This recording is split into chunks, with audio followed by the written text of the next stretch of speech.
কোরআন মাজিদ এর অপর নাম হলো কালামুল্লাহ। আমাদের বোঝার জন্য আমরা কোরআন শরীফ বলি, এর নাম হলো কালামুল্লাহ, আল্লাহর কালাম, আল্লাহর কথা। আল্লাহ পাক রব্বুল আলামিনের যেরকম মর্যাদা দাম, আল্লাহর কথারও ওই রকম মর্যাদা, ওই রকম দাম। তো আল্লাহ তাআলা আমাদেরকে এই কুরআনুল কারীমকে আমাদের জন্য নাজিল করলেন 23 বছর পর্যন্ত। 23 বছর সময় নিয়ে আল্লাহ তাআলা কুরআনুল কারীমের এই 30 পারা কুরআন শরীফকে আল্লাহ তাআলা নাজিল করলেন উম্মতের হিদায়াতের জন্য। হুদাল লিন-নাস ওয়া বাইয়িনাতিন মিনাল হুদা ওয়াল ফুরকান। এই কুরআন হলো মানুষের হিদায়াতের জন্য। ইহদিনাস সিরাতাল মুস্তাকিম, যালিকাল কিতাব লা রাইবা ফি হুদাল লিল মুত্তাকিন। এই কোরআনটা, এই কিতাবটা হলো আল্লাহর পক্ষ থেকেই নাজিলকৃত কিতাব মানুষের হেদায়েতের জন্য। মানুষ এটাকে পড়বে, এটাকে শিখবে, আর আল্লাহ তাআলা তাকে হিদায়াত দান করবেন। এই কোরআন শরীফ আল্লাহ তাআলার যেরকম ওজন, ওয়েট, মর্যাদা, মান, তার কালামেরও এরকম ওয়েট আছে, তার কালামের এরকম ভাবে মর্যাদা আছে। তো আল্লাহ তাআলা যত ভাষা পৃথিবীর বুকে আছে, সমস্ত ভাষা থেকে সহজ ভাষা হলো আরবি ভাষা। মুসলমানের ভাষা আরবি, ফেরেশতাদের ভাষা আরবি, কবরের ভাষা আরবি, জান্নাতের ভাষা আরবি, কিয়ামতের ভাষা আরবি, আল্লাহর ভাষাও আরবি। এই ভাষাটা সবথেকে সহজ ভাষা। আর এই ভাষার প্রতি আল্লাহ পাক রব্বুল আলামিনের খাস রহমত রয়েছে। তা না হলে ছোট্ট ছোট্ট বাচ্চাগুলা আজকে 7 বছর, 8 বছর, 10 বছর বয়স, তারা কুরআনুল কারীমের 30 পারা কোরআনকে হেফজ করতেছে, মুখস্থ করতেছে। সূরা ফাতিহা আলী আলহামদুলিল্লাহ থেকে নিয়ে তেলাওয়াত করতে করতে সূরা নাস পর্যন্ত তেলাওয়াত করে কোথাও কোনো ভুল নাই, জবর জেরেরও ভুল নাই। নির্ভুলভাবে এই কুরআনুল কারীমকে তারা তার সিনার ভিতরে ঢোকাইতেছেন। তো এই যে একটা আমানত, আল্লাহ তাআলা বলেছেন যে আমি এই আমানতটাকে, কুরআনুল কারীম হলো একটা আমানত, এই কুরআনুল কারীম এই আমানতটাকে আমি আল্লাহ তাআলা আসমানের পরে নাজিল করার জন্য আসমানকে বলেছিলাম, ইন্না আরাদনাল আমানাতা আলাস সামাওয়াতি ওয়াল আরদি ওয়াল জিবাল। আমি আল্লাহ তাআলা এই কুরআনুল কারীমের আমানতটাকে আসমানের উপরে নাজিল করার জন্য আসমানকে বলেছিলাম, ফাআবাইনা ইয়াহমিলনাহা। আসমান অস্বীকার করলো বহন করার জন্য, আল্লাহর এই আমানতটাকে বহন করার জন্য আসমান অস্বীকার করলো। রব্বুল আলামিন এই কুরআনুল কারীমকে, এই আমানতটাকে যদি আপনি আমার উপরে নাজিল করেন, আমি আসমান তার স্থানে থাকতে পারবো না, ভেঙে চুরমার হয়ে যাব। অস্বীকার করলেন, আমানতটাকে রক্ষা করতে পারবে না। তো আল্লাহ তাআলা জমিনকে বললেন, জমিন রে, আমার এই মহাগ্রন্থ আল কোরআন, এই আমানতটাকে আমি তোমার উপর নাজিল করতে চাই। তো জমিন বলেন, ওয়াল আরদ, আমি পারবো না। ফাআবাইনা ইয়াহমিলনাহা, আমি এই বহন করতে পারবো না, আমানতের খেয়ানত হয়ে যাবে আমার জন্য। যদি আপনি আমানতটাকে আমি জমিনের পরে নাজিল করেন, জমিন ভেঙে চুরমার হয়ে যাবে, নিচের দিকে ধসে যাবে। জমিন যখন অস্বীকার করলো, আল্লাহ তাআলা পাহাড়কে ডাকতে বলেন, পাহাড় বল জিবাল ফাআবাইনা আইয়াহমিলনাহা ওয়া আশফাকনা মিনহা। পাহাড়কে ডাক দিয়ে বললেন, পাহাড় রে, আমি আল্লাহ তাআলার আমানতটাকে আমি তোমার পরে নাজিল করতে চাই। লাউ আনজালনা হাদাল কুরআন আলা জাবালিন লারাইতাহু খাশিআম মুতাসাদ্দিআম মিন খাশিয়াতিল্লাহ। যখন আল্লাহ তাআলা কুরআনুল কারীমকে পাহাড়ের উপরে নাজিল করার জন্য পাহাড়কে বললেন, পাহাড় বললেন, আলা জাবালিন লারাইতাহু খাশিআম মুতাসাদ্দিআম মিন খাশিয়াতিল্লাহ। পাহাড় অস্বীকার করল রব্বুল আলামিন। এই আমানতটাকে আমি রক্ষা করতে পারবো না, আমানতের যে একটা ভার ওয়েট রয়েছে, এই ভারগুলো আমি সহ্য করতে পারবো না। আমার পরে যদি আপনার কোরআনুল কারীমের আমানতটাকে নাজিল করেন, এই পাহাড়টা আর স্থির থাকতে পারবে না, ভেঙ্গে চুরমার হয়ে জমিনের সঙ্গে মিশে যাবে। فأبين أن يحملناها وأشفقن منها وحملها الإنسان। কিন্তু আল্লাহ পাক রব্বুল আলামিন যখন ইনসান মানুষের উপরে কোরআনুল কারীমকে নাজিল করার জন্য বললেন, ওয়াহামালাহাল ইনসান, তো এই মানুষটা ওই কোরআনুল কারীমের আমানতটাকে রক্ষা করার জন্য আল্লাহর কাছে প্রতিজ্ঞাবদ্ধ হলো। আল্লাহ তাআলাকে বলেন, রব্বুল আলামিন তোমার এই কোরআনুল কারীমকে আমাদের উপর নাজিল করো, আমরা এই আমানতের খেয়ানত করব না, আমরা আমানতের হেফাজত করব, আমরা আমানতের রক্ষা করব, তোমার এই কোরআনুল কারীমকে আমরা আমল করব। তো আল্লাহ তাআলা তখন ইনসানের উপরে, মানুষের উপরে আল্লাহ পাক রব্বুল আলামিনের 30 পারা কোরআন শরীফকে নাজিল করে দিলেন। ওয়া হামালাহাল ইনসান ইন্নাহু কানা যালুমান জাহুলা। মানুষ কেন নিতে স্বীকার করলো? তাফসীরে মাযহারির ভিতরে আসছে, আল্লামা কাজী সানাউল্লাহ পানিপতি রাহমাতুল্লাহ আলাইহি বলেন, মানুষ আমানত সম্পর্কে তার কোনো ধারণা ছিল না, আমানত কি জিনিস এই সম্পর্কে সে অজ্ঞ মূর্খ। এই জন্যই কোরআনুল কারীমের আমানতটাকে বহন করার জন্য স্বীকার করলেন। পাহাড়ে বুঝছিলেন, জমিনও বুঝছিলেন, আসমানও বুঝছিলেন, কিন্তু মানুষ বোঝে নাই আমানতটা কি জিনিস। তাফসীরে মাযহারির ভিতরে আসছে, আমানত কাকে বলা হয়? আল্লাহ পাক রব্বুল আলামিন কোরআনুল কারীমকে যে জন্য নাজিল করেছেন, আল্লাহর আদেশ এবং নিষেধকে মেনে চলার নাম হলো আমানত। 5 ওয়াক্ত নামাজ পড়া আমানত, রমজানের শরীফে রোজা রাখা আমানত, সত্য কথা বলা আমানত, হজ করা আমানত, সব আল্লাহর হুকুম যেগুলো আছে সবগুলো হলো আমানত। এই আমানত রক্ষা করার জন্য আল্লাহ পাক রব্বুল আলামিনের ইনসান মানুষের উপরে দায়িত্ব দিলেন। আমার মুসলমান ভাইরা, সহজে বোঝানোর জন্য বলি, আল্লাহ তাআলা কিন্তু আমাদের উপরে দায়িত্ব দিয়ে একদম ছেড়ে দেন নাই। আল্লাহ তাআলা বলেন, ইন্না নাহনু নাযালনা যিকরা ওয়া ইন্না লাহু লাহাফিজুন। আমি আল্লাহ তাআলা কোরআনুল কারীমকে নাজিল করেছি, আর এই কোরআনুল কারীমকে সংরক্ষণ করার দায়িত্ব আমি আল্লাহ পাক রব্বুল আলামিনের নিজ হাতে রেখে দিয়েছি। আল্লাহর হাতে কোরআনের হেফাজতের দায়িত্ব আল্লাহ তাআলা নিজের হাতে রেখে দিয়েছে। আমানতের ভার, আমানতের দায়িত্ব আমাদের উপরে দিয়েছেন, কিন্তু এই আমানত রক্ষা করার দায়িত্বের রশিটা আল্লাহ পাক রব্বুল আলামিন নিজ হাতে ধরে রেখেছে। সহজে বোঝার জন্য বলি, বাবা বাজারে গেছে, তার 4টি সন্তান রয়েছে, বড় সন্তান, মেজ সন্তান, সেজ সন্তান, ছোট সন্তান। ছোট সন্তানের বয়স হলো 7 বছর 6 বছর। তিনি বাড়ি থাকেন, বাবা গেছে বাজার করার জন্য বাজারে। ব্যাগ ভর্তি যখন বাজার করেছে, বাজারের ব্যাগটা অনেক ভারী হয়ে গেছে। বাবা চিন্তা করতেছেন, এই ব্যাগটা তো আমি বাড়ি পর্যন্ত পৌঁছাইতে পারবো না, কি করা যায়? একটা অটো নিয়ে বাড়ি পর্যন্ত যাই। এমন সময় দেখে বড় ছেলে বাজারের ভিতরে ঢুকছে। বড় ছেলেকে ডাক দিয়ে বলতেছেন, আব্দুর রহমান, আমি তো বাজার করেছি ঠিক, কিন্তু আমার শরীরের যে শক্তি আছে, এই শরীরের শক্তি থেকে এই ব্যাগের ওজনটা একটু বেশি হয়ে গেছে, আমি তো এটা নিতে পারতেছি না, এই ব্যাগটাকে তুমি একটু নিয়ে বাড়ি পৌঁছায় দাও। বড় সন্তান বলতেছেন, বাবা মাত্র আমি বাজারে আসলাম, আমার অনেক কাজ রয়েছে, আমি করতে পারবো না।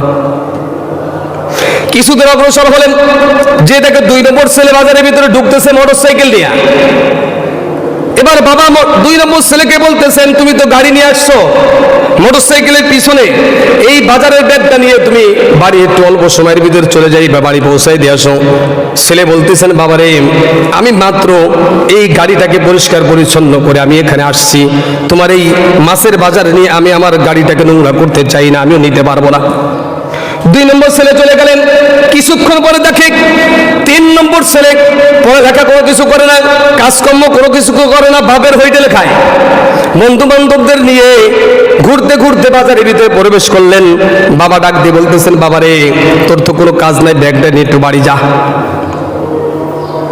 3 নম্বর ছেলে বলে আমার কখনো খায় কাজ নাই, মাত্র বন্ধুদের সঙ্গে আমি বাজারের ভিতরে আসছি, আমি পারবো না। 3 জন ছেলে অস্বীকার করলো ব্যাগটা নেওয়ার জন্য, ব্যাগটা নিতেই অস্বীকার করলো, কেউ নিল না। এবার বাবা চিন্তা করতেছেন অটো নিয়ে যেতে হবে। অটোর ভিতরে উঠে যখন বাড়ি চলে আসছে, বাড়ির কাছে আসার পরে রাস্তায় নেমে রাস্তার থেকে বাড়ি যেতে অনেক সময় লাগে। দূর থেকে ছোট্ট ওই যে 6 নম্বর ছেলেটা, 6 বছরের ছেলেটা দূর থেকে দেখছে বাবা বাজার নিয়ে বাড়ির ভিতরে আসবে, দৌড় দিয়ে যায়, বলতেছেন বাবারে বাজারের ব্যাগটা আমার কাছে দাও, আমি নিয়ে যাই। বাবা জানে 6 নম্বর ছেলে, এই ছেলেটা কিন্তু বাজারের ব্যাগ নিতে পারবে না, কারণ বাজারের ব্যাগের ওয়েট অনেক বেশি, তার শরীরে যতটুকু ওয়েট আছে তার থেকে বেশি ওয়েট। ছোট ছেলে তো অনেক সময় বাবার সঙ্গে জিদ ধরে বসে, অনেক সময় বলে বাবা দিতে হবে, না দিলে টানাটানি করে। তো বাবা কি করছে, বাবা বলছে ঠিক আছে তোর মাথার পরে উঠাই দি। মাথার পরে উঠাই দিয়েছে, ব্যাগটা মাথার পরে উঠাই দেওয়ার পরে বাবা চিন্তা করতেছেন এই ব্যাগের ভার যদি আমার ছেলের পরে পড়ে, আমার ছেলে অসুস্থ হয়ে যাবে, মারা যাইতেও পারে, কারণ তার শরীরে যে ওয়েট আছে তার থেকে বেশি ওয়েট এই ব্যাগের। দেখবেন বাবা সন্তানের মাথার উপরে ব্যাগটা রাখে, তবে উপরের দিকে একটু উঁচু করে ধরে রাখে, আর বাবাকে বলতেছেন বাবারে হাঁটো তুমি, আমি তোমার মাথার উপরে ব্যাগ ধরে রাখছি। আল্লাহ তাআলা বললেন ইন্না নাহনু নাযালনা যিকরা ওয়া ইন্না লাহু লাহাফিজুন। ও দুনিয়ার মুসলমানেরা, মানুষেরা শোনো, আমি আল্লাহ তাআলা কোরআনের কারীমের এই আমানতটাকে তোমাদের মাথার উপর চাপাই দিয়েছি ঠিকই, তো ওই বাবা যেরকম সন্তানের মাথার উপরে ব্যাগটা চাপাই দেওয়ার পরে ব্যাগের রশিটা একটু উঁচু করে ধরে রাখেন যাতে সন্তানের কষ্ট না হয়, আল্লাহ তাআলা বলেন বান্দারে আমি আমার কোরআনুল কারীমের আমানতটাকে তোমার মাথার উপরে চাপাই দিয়েছি ঠিকই, তবে কোরআনুল কারীমের ওই ব্যাগের রশিটাকে আমি আল্লাহ তাআলা আমি কুদরতি হাতে ধরে রেখেছি যাতে করে তুমি কষ্ট না পাও। এই জন্য আল্লাহ তাআলা বলেন ওয়াহামালাহাল ইনসান ইন্নাহু কানা যালুমান জাহুলা। কোন জিনিসই সব জিনিস অস্বীকার করলো, মানুষ স্বীকার করলো, মানুষ তার আমানত সম্পর্কে তার ভিতরে কোনো জ্ঞান ছিল না। ইন্নাহু কানা যালুমান জাহুলা, সে নিজের উপরে জুলুম করে ফেলেছে, কারণ সে অজ্ঞ, ওই যে আমানত ভিতরে কোরআনের ভিতরে কি আছে এটা তার সম্পর্কে জানা নাই। কিন্তু আল্লাহ পাক রব্বুল আলামিন বলে বান্দারে আমি তোর উপরে আমার আমানতটাকে দিয়ে দিয়েছি ঠিকই, তবে ওই আমানতের হেফাজতের দায়িত্ব আমি আল্লাহ তাআলার কাছে রেখে দিয়েছি। তোর মাথার উপরে আমানতের ব্যাগ আমি রেখে দিয়েছি ঠিকই, তবে ওই ব্যাগের রশি আমার কাছে রয়েছে, যাতে করে বান্দা এই কোরআনুল কারীমের ভার সহ্য না করতে পারে, তুমি যাতে মারা না যাও, কষ্ট না পাও। এই জন্য আমি আল্লাহ তাআলা তোমার মাথার উপরে আমার কোরআনুল কারীমের বোঝাটাকে আমি দিয়ে দিয়েছি ঠিকই, তবে ওই বোঝার রশিটাকে আমি আল্লাহ তাআলার কুদরতি হাতে ধরে রেখেছি। তাফসীরে কুরতুবীর ভিতরে, তাফসীর মাযহারের ভিতরে আসছে আল্লাহর নবী বিশ্বনবী মুহাম্মদ রাসূলুল্লাহ সাল্লাল্লাহু আলাইহি ওয়াসাল্লামের একজন বান্দা বাদশা মামুনুর রশিদ, তার দরবারে প্রতি বছর একটা শিক্ষার একটা কনফারেন্স হতো। কার শিক্ষা কত বেশি, এখানে মুসলমান, হিন্দু, বৌদ্ধ, খ্রিস্টান সবাই অংশগ্রহণ করত। ইন্না নাহনু নাযালনা যিকরা ওয়া ইন্না লাহু লাহাফিজুন, এই আয়াতের ব্যাখ্যার ভিতরে আসছে ঘটনাটা বাদশা মামুনুর রশিদের দরবারে একজন খ্রিস্টান আসছেন, তিনি ওখানে অনেক কিছু আবৃত্তি করেছে, কথাবার্তা বলেছে, তার কথাবার্তা বলে শুনে বাদশা মামুনুর রশিদ খুব ভালো লেগেছে। যাওয়ার সময় বলতেছেন তুমি তো মুসলমান না, কয় না আমি মুসলমান না, আমি একজন খ্রিস্টান। তুমি যে এই যে কোরআনুল কারীমকে আবৃত্তি করলে তোমার তো ভালো, আমার তো অনেক ভালো লেগেছে, তুমি মুসলমান হয়ে যাও। কয় না আমি মুসলমান হব না। উনি চলে গেলেন। 1 বছর পরে আবার কনফারেন্সে উপস্থিত হয়েছে, তবে গত বছর উনি একজন খ্রিস্টান ছিল, খ্রিস্টান হিসেবে তিনি এই কনফারেন্সে অংশগ্রহণ করেছেন, কিন্তু এই বছর তিনি মুসলমান হয়ে অংশগ্রহণ করেছেন। যখন তিনি মুসলমান হয়েছেন, তিনি যখন ওই মজলিসে উপস্থিত হয়েছে, আবৃত্তি করেছে, সব কিছু কথাবার্তা সব যখন শেষ হয়ে গেল, সবাই যখন চলে যাইতেছেন, বাদশা মামুনুর রশিদ তাকে ডাকলেন, কি ব্যাপার, গত বছর তোমাকে আমি ইসলামের দাওয়াত দিয়েছিলাম, তুমি অস্বীকার করলে, আবার এবছর মুসলমান হয়ে আসলে। হ্যাঁ আমি মুসলমান হয়েছি, তবে মুসলমান হওয়ার পিছনে আমার একটা কারণ রয়েছে। কয় কারণটা কি? আমি গত বছর এখান থেকে যখন আমি চলে গেলাম, চলে যাওয়ার পরে আমি তাওরাত কিতাব আমি নিজ হাতে লিপিবদ্ধ করেছি, 3টা খণ্ড করেছি। ওই খণ্ডের ভিতরে লিপিবদ্ধ করার পরে ওর ভিতরে আমি কম বেশি কিছু করেছি, নিজের থেকেও কিছু লিখেছি, তাওরাত কিতাব লিখেছি। তবে আমার নিজের পক্ষ থেকে ওর ভিতরে কিছু দিয়েছি। যখন এই তাওরাত কিতাবটা আমি ইহুদিদের কাছে নিয়ে গেলাম, ইহুদিরা অনেক আনন্দের সঙ্গে এই তাওরাতের কপিগুলো তারা ক্রয় করে নিল আমার কাছ থেকে। আমি তাদের কাছে বিক্রি করে দিলাম। এবার ইনজিলের 3টা কপি করলাম। যখন আমি ইনজিলের 3টা কপি করলাম, ইনজিলের ওই কিতাবের ভিতরে আমি কম বেশি করলাম, আমার পক্ষ থেকে কিছু লিখে দিলাম। তো ইনজিল শরীফের এই কপিগুলো যখন খ্রিস্টানরা পাইল, তখন তারাও এটা আনন্দের সঙ্গে গ্রহণ করলো। জবুরের 3 খণ্ড করলাম, তারাও এরকম ভাবে ওর ভিতরে আমি কম বেশি করে দিলাম, তাকেও গ্রহণ করে নিল। কেউ কোনো যাচাই বাছাই করলো না। এবার আমি মনে মনে চিন্তা করলাম, পৃথিবীর ভিতরে সব থেকে শ্রেষ্ঠ গ্রন্থ আল কোরআন। এই আল কোরআনের গ্রন্থটাকে আমি নিজের হাতে 3 কপি বানাইলাম, নিজের হাতে লিখলাম। তবে কোরআনুল কারীমের ভিতরে অনেক জায়গায় অনেক কিছু আমি পরিবর্তন করে দিলাম, অনেক জের জবরের পরিবর্তন করে দিলাম, শব্দের পরিবর্তন করে দিলাম, সূরার পরিবর্তন করে দিলাম, আয়াতের পরিবর্তন করে দিলাম। যখন এই কপিগুলো মুসলমানের কাছে যখন আমি নিয়ে গেলাম, মুসলমানের কাছে যাওয়ার পরে মুসলমানদেরকে বললাম অল্প টাকা আমি বিক্রি করব। তারা বললেন আগে আমরা যাচাই করে দেখি যে কোরআনুল কারীমের সঙ্গে তোমার কোরআনুল কারীমের মিল আছে কিনা। এবার যখন যাচাই বাছাই করে দেখলো যে ওর ভিতরে কিছু কম বেশি আছে, জের জবরের কম বেশি আছে, আয়াতেরও কম বেশি আছে, সূরারও কম বেশি আছে, শব্দের কম বেশি আছে, বললেন এটা ঠিক হয় নাই, তোমার লেখা তুমি সুন্দর করে লিখে তারপরে আমার কাছে আসবে। আল্লাহ তাআলা বললেন ইন্না নাহনু নাযালনা যিকরা ওয়া ইন্না লাহু লাহাফিজুন। আমি আল্লাহ তাআলা কোরআনুল কারীমকে হেফাজত করার দায়িত্ব দিয়ে নিয়েছি। আমি আল্লাহ তাআলা অসংখ্য অগণিত হাফেজদের সিনার ভিতরে আমি আল্লাহ তাআলা 30 পারা কোরআনকে আল্লাহ তাআলা ঢুকাই দিয়েছি। জের জবর পুরো জায়গায় ভুল নাই। ওই পণ্ডিত বলেন আমি যখন কোরআনুল কারীমকে এইভাবে উল্টো পাল্টা করে লিখে মুসলমানের কাছে বিক্রি করতে গেলাম, একজন মুসলমান যখন এই কোরআনটা পড়লেন, উনি বললেন এখানে ভুল আছে, আবার পড়লেন কবে এখানে ভুল আছে, আবার পড়লেন কবে এখানে ভুল আছে। যত জায়গায় কোরআনের ভিতরে ভুল লিখেছি আমি আমার নিজের পক্ষ থেকে লিখেছি, যে এখানে ভুল করেছি মুসলমান সন্তানেরা ওই ভুলগুলো আমার সামনে ধরিয়ে দিয়েছে। আমার কাছে এটা ভালো লাগলো। আরে তাওরাত কিতাবের আমি কত কিছু করলাম, কেউ ধরতে পারলো না। ইনজিল শরীফের কত কিছু করলাম, ধরতে পারলো না। জবুরের ভিতরে কত কিছু করলাম, তাও ধরতে পারলো না। কোরআনুল কারীমের ভিতরে করার সাথে সাথে ধরে ফেললেন মুসলমানেরা। আল্লাহ তাআলা যে বলেছেন কোরআনুল কারীমকে আমি আল্লাহ তাআলা নাজিল করেছি, আর ওর হেফাজতের দায়িত্ব আমি নিজে রেখেছি। এই জন্য মুসলমান ভাইরা আমার, কোরআনুল কারীম আল্লাহ পাক রব্বুল আলামিনের কালাম। যার সঙ্গে কোরআনের মহব্বত হবে, ভালোবাসা হবে, তার সঙ্গে স্বয়ং আল্লাহ পাক রব্বুল আলামিনের মহব্বত হবে। কোরআনুল কারীম যখন মানুষে পড়ে, সে কেমন যেন আল্লাহ তাআলার সাথে কথা বলতেছে। সূরাতুল ফাতিহার ভিতরে আল্লাহ তাআলা বলেন আলহামদুলিল্লাহি রাব্বিল আলামিন। যখন বান্দা বলেন সমস্ত প্রশংসা আল্লাহ তাআলার, তখন আল্লাহ তাআলা বলেন সাদাকতা ইয়া আবদি। প্রশংসা আমি আল্লাহ তাআলার, আমি আল্লাহ তাআলার ছাড়া প্রশংসার কারণ হতেই পারে না। এই জন্য কোরআনুল কারীম যখন বান্দা পড়ে, স্বয়ং আল্লাহ তাআলার সঙ্গে তার কথোপকথন হচ্ছে। আমরা অনেক সময় আরবি ভাষা এই জন্য আমরা বুঝি না যে আল্লাহর সঙ্গে আমি নামাজের দ্বারা বলতেছি আলহামদুলিল্লাহি রাব্বিল আলামিন, সমস্ত প্রশংসা আল্লাহ তাআলার জন্য। আর রহমানির রহিম, তিনি অত্যন্ত দয়ালু এবং মেহেরবান। মালিক ইয়াউমিদ্দিন, কিয়ামত দিবসের মালিক। ইয়াকা নাবুদু ওয়া ইয়াকা নাস্তাঈন, আমি ওই আল্লাহ তাআলার ইবাদত করি এবং তার কাছে সাহায্য প্রার্থনা করি। ইহদিনাস সিরাতাল মুস্তাকিম, আল্লাহ তাআলার কাছে দোয়া করতেছি রব্বুল আলামিন। কারণ একজনের কাছ থেকে কোনো জিনিস পাইতে হলে তার একটু প্রশংসা করা দরকার। আপনি চেয়ারম্যানের কাছে যাবেন, এমপি মন্ত্রীদের কাছে যাবেন, যদি কোনো কিছু পাও না আপনি পাইতে চান, তার কাছে কোনো সাহায্য পাইতে চান, আগে তার প্রশংসা করা লাগবে। আমাদের চেয়ারম্যান সাহেব অনেক ভালো, আমাদের অমুক সাহেব ফুলের মতন পবিত্র।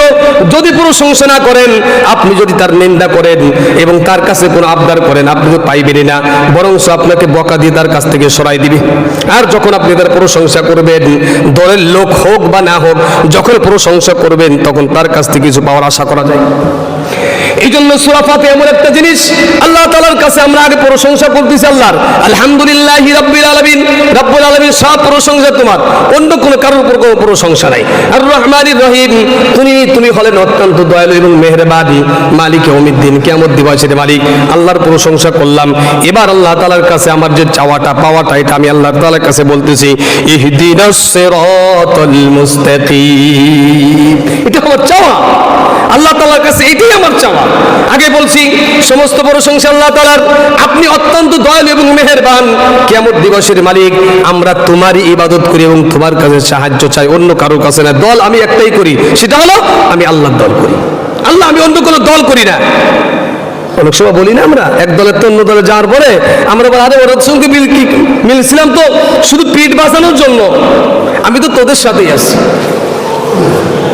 ওয়াইদা লাকুল্লাযীনা আমানু ক্বালু আমান্না ওয়াইদা খালাউ ইলা শায়াতিনহিম, যখন মুসলমানের সঙ্গে মিলে মুসলমানের গোপন কথা বলে, কথা শুনে যখন কাফেরদের সাথে যায়, কাফেররা বলে কিরে দেখলাম মসজিদের ভিতরে মুসলমানের সঙ্গে বসে বসে কথা বলতেছিল। আরে ওদের ভিতরে যে গোপন কথা হচ্ছিল, ওই কথাগুলো জেনে তোমাদের কাছে বলার জন্য ওদের সঙ্গ দিয়েছিলাম। আমরা আল্লাহর দল করি, আমরা আল্লাহর দলে। তো আল্লাহ তাআলা বলেন, তখন আমরা বলি আল্লাহ ইহদিনাস সিরাতাল মুস্তাকিম, তোমার কাছে পাওয়া আমার একটাই, আমাকে সরল এবং সঠিক পথের সন্ধান দান করো, অর্থাৎ আমাকে তুমি হিদায়াত দান করো। সিরাতাল্লাযীনা আন'আমতা আলাইহিম, এমন একটা সুন্দর পথ, যেই সুন্দর পথে চললে আমার গন্তব্য জান্নাতে আমি পৌঁছাইতে পারি। গায়রিল মাগদুবি আলাইহিম, এমন পথের আমি সন্ধান চাই না যেই পথের অনুসন্ধান করলে আমার জাহান্নামে যাওয়া লাগে। এত সুন্দর কথা আমরা আল্লাহর সঙ্গে বলি, আমরা বুঝি না। তাই যখন করে বান্দা আল্লাহর সঙ্গে কোরআন তেলাওয়াত করেন, স্বয়ং আল্লাহ পাক রব্বুল আলামিনের হাবিব রাসূল আরবি সাল্লাল্লাহু আলাইহি ওয়াসাল্লাম বাইতুল্লাহর ভিতরে কোরআন শরীফ তেলাওয়াত করতেছেন। হযরত আবু বকর সিদ্দিক রাদিয়াল্লাহু তাআলার পাশে বসা আবু লাহাবের স্ত্রী রাসূল সাল্লাল্লাহু আলাইহি সাল্লামের দরবারে আসছেন রাসূলকে মারার জন্য।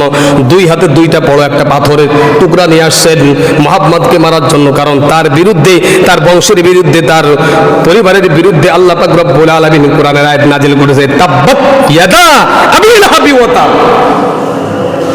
যখন আয়াতে কারিমা নাজিল হয়ে গেল, আবু লাহাবের স্ত্রী দুই হাতে দুইটা পাথর নিয়ে চলে গেছেন, ঘুরতেছেন, তালাশ করতেছেন মুহাম্মদকে কোনে পাওয়া যায়। দূর থেকে মুহাম্মদ এবং হযরত আবু বকর সিদ্দিক রাদিয়াল্লাহু তাআলা এক জায়গায় বসে আছেন, রাসূল আরবি সাল্লাল্লাহু আলাইহি ওয়াসাল্লাম কোরআন তেলাওয়াত করতেছেন। এমত অবস্থায় ওই আবু লাহাবের স্ত্রী আসতেছেন দুই হাতে দুইটা পাথরের টুকরা নিয়ে। হযরত আবু বকর সিদ্দিক রাদিয়াল্লাহু তাআলা বলেন, ইয়া রাসূলুল্লাহ, ইয়া হাবিবাল্লাহ, আপনার বিয়ে আসতেছেন, কারণ দুই মেয়ে বিয়ে দিয়েছিল তার দুই ছেলের সাথে, আপনাকে মারার জন্য আসতেছেন, আপনি পলান। রাসূল নবী সাল্লাল্লাহু আলাইহি ওয়াসাল্লাম আবু বকরকে বলেন, আবু বকর তুমি চিন্তা করো না, আল্লাহ তাআলা বলেছেন যে ব্যক্তি কুরআনুল কারীমকে তেলাওয়াত করবেন সমস্ত শত্রু থেকে আল্লাহ তাআলা নিজেই তাকে হেফাজত করবেন। হযরত আবু বকর সিদ্দিক রাদিয়াল্লাহু তাআলা বসে আছেন, পাশেই রাসূল সাল্লাল্লাহু আলাইহি ওয়াসাল্লাম কোরআন তেলাওয়াত করতেছেন, সূরা ইয়াসিন তেলাওয়াত করতেছেন, সূরা রহমান তেলাওয়াত করতেছেন। হযরত আবু বকর সিদ্দিক রাদিয়াল্লাহু তাআলা রাসূলের জবান দিয়ে কুরআনুল কারীমকে তেলাওয়াত শুনতেছেন। এমন সময় আবু লাহাবের স্ত্রী এসে বলতেছেন, এই আবু বকর, তোর বন্ধু মুহাম্মদ কোথায়? মুহাম্মদ কোথায় আছে? আবু বকরের পাশে বসে কি করতেছেন? কোরআন তেলাওয়াত করতেছেন। আবু বকর বলেন, আমি তো দেখতেছি, আমি রাসূলকে দেখতেছি, রাসূলের জবান দিয়ে কোরআন তেলাওয়াত করতেছি, এটাও আমি শুনতেছি। আরে মহিলা দেখতেছে না, তাহলে এখানে কথা বলায় কোনো লাভ নাই। তো আবু বকর কৌশল অবলম্বন করলেন। আবু বকর বলতেছেন, আপনি খুঁজে নেন, বলেন নাই যে আমি দেখি নাই, এটা বলে তো মিথ্যা হবে। আর যদি বলে এই যে এটাও মিথ্যা হয়, কারণ মহিলা তো দেখতেছে না। তুমি বললেন, আবু বকর বললেন যে তুমি খুঁজে নাও। যখন তিনি চলে গেলেন, আল্লাহ নবীকে যে প্রশ্ন করে, ইয়া রাসূলুল্লাহ, ইয়া হাবিবাল্লাহ, আমি আপনার জবান থেকে কোরআন তেলাওয়াত শুনতেছি আর আপনাকে সচক্ষে আমি দেখতেছি, অযথা ওই মহিলা দেখলো না, কারণ কি? তো রাসূল আরবি সাল্লাল্লাহু আলাইহি সাল্লাম বলেন, যখন কোনো ব্যক্তি আল্লাহর কালাম তেলাওয়াত করবে, আল্লাহ পাক রব্বুল আলামিন কুদরতি ভাবে তাকে হেফাজত করবে, কুদরতি ভাবে তাকে হেফাজত করবে। এই জন্য মুসলমান ভাইরা আমার, কোরআনকে বেশি বেশি তেলাওয়াত করেন। বাদশাহ মামুনুর রশিদের ওই পাদ্রী বলেন, আমি যখন কুরআনুল কারীমের ভিতরে বিভিন্ন প্রকারের ত্রুটি বিচ্যুতি করলাম, নিজের থেকে কিছু বাড়াইলাম, মুসলমানের কাছে যখন এই কপিগুলো দিলাম, মুসলমানেরা এই কোরআন কারীম পড়ে পড়েই বলতেছেন এখানে ভুল আছে, এখানে ভুল আছে, এখানে ভুল আছে। এখনো পর্যন্ত হাজার হাজার কোরআনের হাফেজরা নির্ভুলভাবে কোরআনুল কারীম না দেখে তারা পড়তে পারে। এভাবেই আল্লাহ তাআলা প্রত্যেকটা মানুষের সিনার ভিতরে কোরআনুল কারীমকে হেফাজত করেছে। এই জন্য আল্লাহ তাআলার এই আমানতটাকে আল্লাহ তাআলা মানুষের উপর দিয়েছেন। এই আমানত রক্ষার দায়িত্ব মানুষের। আমানত সম্পর্কে বলেন, আমানত কি জিনিস? আল্লাহ তাআলার আদেশ এবং নিষেধ মেনে নেওয়ার নাম হলো আমানত। কোরআনের ভিতরে যত আদেশ আছে এই আদেশগুলো মানা, যত নিষেধ আছে সেই নিষেধ থেকে বেঁচে থাকা, এটার নাম হলো আমানত রক্ষা করা। এটার নাম হলো আমানত রক্ষা করা। এই আমানত আমাদের পরে দিয়েছেন, আমরা তেলাওয়াত করব, তেলাওয়াত করে তেলাওয়াত শিখে কোরআন পড়া শিখে যেন ভুলে না যায়। আল্লাহ নবী বিশ্বনবী মুহাম্মদ রাসূলুল্লাহ সাল্লাল্লাহু আলাইহি ওয়াসাল্লাম মিরাজের রাতে যখন গিয়েছিলেন, একটা লোকের কাছ দিয়ে যখন যাইতেছিলেন, হযরতে জিবরাইল এবং মিকাইল আলাইহিস সালাতু ওয়াস সালাম হযরতে রাসূল আরবি সাল্লাল্লাহু আলাইহি ওয়াসাল্লামের সাথে ছিলেন। তিনি দেখেন যে একজন ব্যক্তিকে এই যে মুখের ভিতরে ধারালো ছুরি দিয়া এরকম টান মেরে এখানে ফাড়তেছেন, এখানে ফাড়তেছেন, মাথাটাকে ভেঙে চুরমার করতেছেন। বিশাল একটা পাথর উঁচু করিয়া ফেরেশতারা ওই লোকটার মাথার উপরে এত জোরে মারতেছেন, মাথাটা ভেঙে চুরমার হয়ে এরকম ভাবে মশলার মতন হয়ে বিভিন্ন জায়গায় ছড়িয়ে পড়েন। ফেরেশতা যখন এই পাথরটাকে আবার কুড়ে আনতে যায়, এই সময়ের ভিতরে মাথাটা আবার একত্রিত হয়ে জোড়া লেগে যায়, ভালো হয়ে যায়। আবার ফেরেশতা মারতেছেন। আল্লাহ নবী বিশ্বনবী মুহাম্মদ রাসূলুল্লাহ সাল্লাল্লাহু আলাইহি ওয়াসাল্লাম জিজ্ঞাসা করলেন, ও জিবরাইল, এই যে শাস্তি দেওয়া হচ্ছে, কেন শাস্তি দেওয়া হচ্ছে, কি জন্য? তো হযরত জিবরাইল আলাইহিস সালাতু ওয়াস সালাম বলেন, ইয়া রাসূলুল্লাহ, ইয়া হাবিবাল্লাহ, এই লোকটা হলো আপনার ওই উম্মত যাকে আল্লাহ তাআলা কোরআনুল কারীমকে পড়ার যোগ্যতা দান করেছেন, পড়াও শিখেছেন, কিন্তু না পড়ে রাত্রে বেলায় ঘুমায় থাকে, ফজরের নামাজ কাজা করে, কোরআনের সঙ্গে তার মহব্বত নাই। কোরআন পড়তে পারে ঠিকই কিন্তু কোরআন পড়ে না, কোরআন পড়ে ঠিকই কিন্তু কোরআনের উপরে আমল করে না। এই জন্য আল্লাহ তাআলা কিয়ামত পর্যন্ত তাকে এইভাবে শাস্তি দিবেন। না পড়লেও জ্বালা, আর পড়ার পরে আমল না করলেও শাস্তি। পড়া না শিখলেও শাস্তি, পড়া না শিখলেও শাস্তি। কেন শিখবেন না? তলাবুল ইলমি ফারিদাতুন আলা কুল্লি মুসলিম। রাসূল সাল্লাল্লাহু আলাইহি ওয়াসাল্লাম বলেন, প্রত্যেকটা মুসলমান নরনারীর পরে ইলমে দ্বীন শিক্ষা করা ফরজ। ইলমে দ্বীন শিক্ষা করো। এই যে জোহর নামাজ পড়তে আসছেন ফরজ, ফজরের নামাজ পড়ছেন ফরজ, জোহরের নামাজ ফরজ, আসরের নামাজ ফরজ, মাগরিব নামাজ ফরজ, 5 ওয়াক্ত নামাজ যেরকম ফরজ, ইলমে দ্বীন শিক্ষা করা ওইরকম ফরজ। এর ভিতরে ফরজের ভিতরে ছোট বড় নাই। হজ করা ফরজ, যাকাত দেওয়া ফরজ, রমজান রোজা রাখা ফরজ, ইলমে দ্বীন শিক্ষা করা ফরজ। তবে ইলমে দ্বীন কতটুকু শিক্ষা করা ফরজ, এই বিষয়ে হুজুর সাল্লাল্লাহু আলাইহি ওয়াসাল্লাম বলেন যে কোরআন কারীমকে এতটুকু পড়া ফরজ, যতটুকু পড়া শিখলে, যতটুকু ইলম অর্জন করলে নামাজের ভিতরে জায়েজ না জায়েজ, নামাজের ভিতরে হারাম হালাল এবং নামাজ ভঙ্গের কারণ, নামাজ হওয়া যত মাসআলাগুলো আছে, সহিভাবে মাসআলা নামাজ শিক্ষা করা এবং সহিভাবে জীবন যাপন করা, হালালকে বেছে হারামকে বেছে জায়েজ না জায়েজ পার্থক্য করার যোগ্যতা অর্জন করতে যতটুকু ইলমের প্রয়োজন, অতটুকু ইলম অর্জন করা প্রত্যেকটা মুসলমানের জন্য ফরজ। প্রত্যেকটা মুসলমানের জন্য ফরজ। তাহলে আরবি আমাদের সকলের শিখতে হবে, কোরআন আমাদের প্রত্যেকের শিখতে হবে। প্রত্যেকের শেখার জন্য, শেখা আমার আপনার জন্য সহজ এবং প্রত্যেকের জন্য ফরজ। আল্লাহ তাআলা দেখেন, আমরা যদি কোনো কিছু শিখতে চাই, আমাকে আগে বেতন দেয় না, আগে শিখতে হয় মহাজনের কাছ থেকে। হ্যাঁ, ওই যে শিক্ষকের কাছ থেকে শিখতে হয়, এর বিনিময়ে কোনো কিছু দেওয়া হয় না। আরে 2 বছর আমার দোকানে আসা যা করবি, তোকে কাজ শেখাই দিব। যখন কাজ শিখে যায় তখন 500 টাকা রোজ এই সপ্তাহে, এরপরে 1000 টাকা, এরপরে 2000 টাকা। আস্তে আস্তে যখন সে মিস্ত্রি হয়ে যায় তখন বলে যে ঠিক আছে, তোর বেতন হলো 12,000 টাকা। যখন কাজ শিখতেছে তখন কি টাকা দেয় নাকি? তখন তো নিজের গাড়ির থেকে টাকা খরচ করে ওর কাছে যেয়ে ওর কাজটা শিখতে হয়।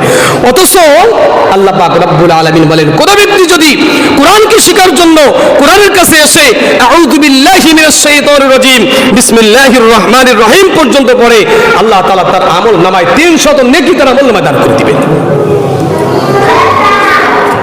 এই যে শিখতে গেলেই সব। আপনি কোরআনুল কারীমের সূরা ফাতিহা পড়েন, কিছুই পড়েন না, বিসমিল্লাহির রহমানির রহিম পড়েন।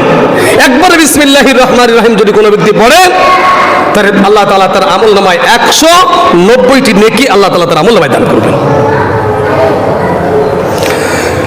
আল্লাহর রাসূল সাল্লাল্লাহু আলাইহি সাল্লাম তিরমিজি শরীফের হাদিস, আবু দাউদ শরীফের হাদিস, মুসনাদে আহমদ শরীফের হাদিস, নাসাই শরীফের হাদিস, আল্লাহ রাসূল সাল্লাল্লাহু আলাইহি সাল্লাম বলেন, ইকালু লিসাহিবিল কুরআন ইকরা ওয়ারতাকি ওয়ারাতিল কামা কুনতা তুরাতিলু ফিদ দুনিয়া ফাইন্না মানসিলাকা ইনদা আখিরি আয়াতিন তাকরাহুয়া। কিয়ামতের ময়দানে আল্লাহ পাক রব্বুল আলামিন সাহিবে কুরআনকে ডাক দিয়ে বলে, ও সাহিবে কুরআন। সাহেবে কোরআন শুধু যারা কোরআনের হাফেজ হয়েছে তাদের জন্য বলা হয় নাই। যারা কোরআন যতটুকু পড়ে, যতটুকু পড়ছে ততটুকু পড়ে, কোরআনের পরে আমল করে, তাদেরকে সাহেবে কোরআন বলা হয়েছে। কোন কোন কিতাবের ভিতরে সাহেবে কোরআন হাফেজদেরকে বলা হয়েছে। কোন কোন কিতাবের ভিতরে আসছে যে ব্যক্তি কোরআন পড়তে পারে এবং কোরআন অনুযায়ী জীবন পরিচালনা করে তাদেরকেই বলা হয়েছে সাহেবে কোরআন। ইকালু সাহিবিল কোরআন, কিয়ামতের ময়দানে সাহেবে কোরআনদেরকে আল্লাহ তাআলা ডাকবেন। আল্লাহ তাআলা বলবেন, ইকালু লিসাহিবিল কুরআন ইকরা ওয়ারতাকি ওয়ারাতিল কামা কুনতা তুরাতিলু ফিদ দুনিয়া ওয়ারাতিল কুরআনা তারতিলা। আল্লাহ তাআলা বলবেন, দুনিয়ার বুকে যেইভাবে তারতিলের সহিত বুঝে বুঝে থেকে থেকে এরকম ভাবে কোরআন তেলাওয়াত করতে আমি আল্লাহ পাক রব্বুল আলামিনের দরবারে দুনিয়ায় যেভাবে তোমরা কোরআন তেলাওয়াত করতে ওইভাবে তোমরা কোরআন তেলাওয়াত করো। আল্লাহ রাসূল সাল্লাল্লাহু আলাইহি ওয়াসাল্লাম বলেন, প্রত্যেকটা আয়াত তেলাওয়াত করবে, এক আয়াতের বিনিময়ে আল্লাহ তাআলা এক তালা বিশিষ্ট জান্নাত আল্লাহ তাআলা তাকে দান করবেন। 2 আয়াত তেলাওয়াত করবে, আল্লাহ তাআলা তার আমলনামায় তাকে 2 তালা বিশিষ্ট একটা জান্নাত দান করবেন। ইকরা ওয়ারতাকি কামা কুনতা তুরাতিলু ফিদ দুনিয়া ফাইন্না মানসিলাকা ইনদা আখিরি আয়াতিন তাকরাউহা। আল্লাহ রাসূল সাল্লাল্লাহু আলাইহি সাল্লাম বলেন, বান্দা যেইখানে কোরআন তেলাওয়াত বন্ধ করবে অত তালা বিশিষ্ট আল্লাহ পাক রব্বুল আলামিন জান্নাত তাকে দান করবে। আপনার 10টা সূরা মুখস্থ আছে, আলাম তরফ থেকে নিয়ে সূরা নাস পর্যন্ত, সূরা ফাতিহা সহ 11টা সূরা। 11টা সূরা আপনি প্রতিদিন তেলাওয়াত করেন এবং এই কোরআনের উপরে আমল করার জন্য নামাজ পড়েন, রোজা রাখেন, হজ করেন, যাকাত দেন, সত্য কথা বলেন, অর্থাৎ আল্লাহর আদেশগুলো মানেন, নিষেধগুলো থেকে বেঁচে থাকেন। এটা হলো সাহেবে কোরআন।